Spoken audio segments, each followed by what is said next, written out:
palu, la typhoïde, le choléra, la méningite, la rougeole. La rougeole, ce sera devant l'éruption maculopapuleuse qui fait partie des principaux signes de la phase d'état.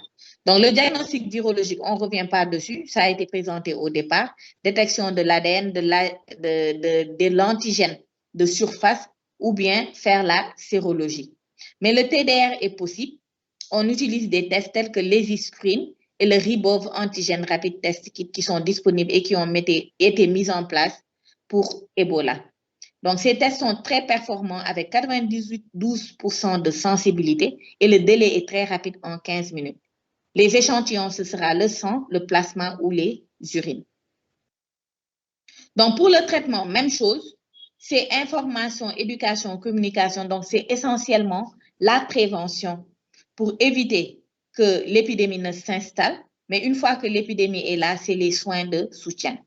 Donc, pour le virus Ebola uniquement, en raison de sa forte virulence et de sa forte infectiosité, ça a été déclaré par l'OMS comme un agent bioterroriste de catégorie A. Donc, c'est-à-dire que c'est un agent qui peut être utilisé pour faire du terrorisme biologique.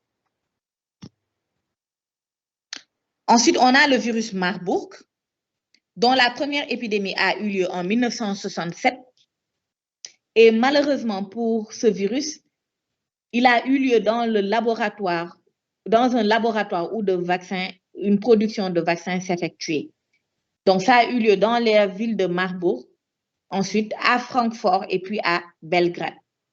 Donc, les sources de l'épidémie, c'était des manipulations qu'ils étaient en train de faire sur des cellules de reins de singe qui ont été importées d'Ouganda. Donc, ceux qui ont été infectés, bien sûr, ce sont les chercheurs qui étaient dans ce laboratoire-là. Il y a eu 37 cas, dont 7 décès.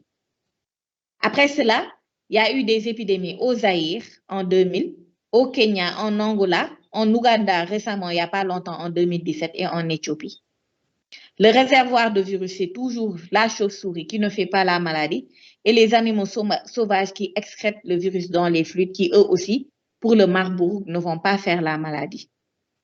Donc, la contamination, c'est le même biais que pour Ebola, contamination directe et indirecte, interhumaine ou via des objets contaminés. Pour les premiers symptômes, ils sont similaires, c'est fièvre, céphalée, myalgie, des troubles digestifs. Pour la phase d'état, même chose, c'est le syndrome hémorragique qui est au devant du tableau avec l'éruption maculopapuleuse diffuse. C'est pour vous dire que ces fièvres hémorragiques virales partagent presque les mêmes symptomatologies. Donc, le diagnostic différentiel ne sera fait que lorsqu'on va faire le bilan biologique de certitude qui va isoler le virus parce qu'ils partagent tous la même symptomatologie clinique. Donc, vous voyez, à la biologie aussi, ce sont les mêmes complications qui sont attendues avec atteinte rénale, hépatique et des troubles de l'hémostase. Le diagnostic, c'est détection de l'ADN viral, des antigènes, mais la sérologie, mais les tests de diagnostic rapide pour ce cas-là n'est pas disponible, contrairement au cas de l'Ebola. Donc, en conclusion, pour ces fièvres hémorragiques virales, en 2017, les épidémies qui ont eu, ça a concerné la fièvre jaune au Brésil en décembre 2016 et janvier 2017, la méningite à W135, Togo, en janvier-février 2017, et le virus grippal aviaire en Chine en décembre 2016 et décembre 2017. Donc ça, ce sont les autres virus de fièvre hémorragique virale en dehors de Ebola, Lassa et Marburg.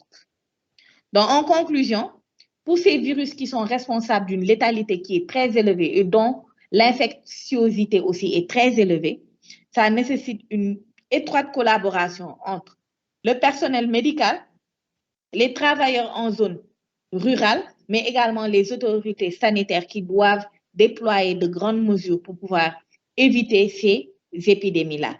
Mais dans tous les cas, ça doit être fait dans le respect des droits, des devoirs et des responsabilités. Donc, j'en ai fini avec la présentation sur ces fièvres hémorragiques virales.